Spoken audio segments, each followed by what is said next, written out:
Chet okamiz suyak saratonining 3-bosqichi tufayli oyog'idan ayrilgach, sun'iy oyoq sotmoqchi bo'ldilar. Lekin u 20 ming dollardan qimmat turardi. Tushkunlikka tushib qolgan bo'lsalar ham taslim bo'lmadilar. U o'zining daraxt o'lmakorligi ko'nikmalarini ishga soldi.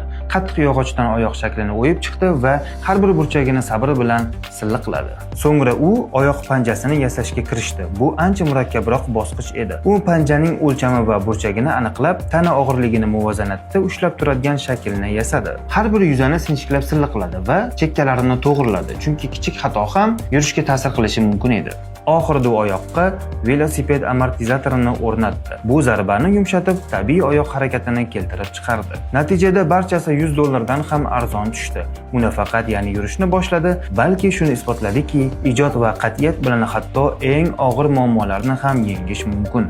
Agar shunaqa qo'li gul hunarmand akalarimizda bo'lsa, shunaqa protez oyoqlarni yasab ko'rishingizni iltimos qilgan bo'lardim. Chunki imkoniyati cheklangan insonlarga ancha yordam bergan bo'lardinglar.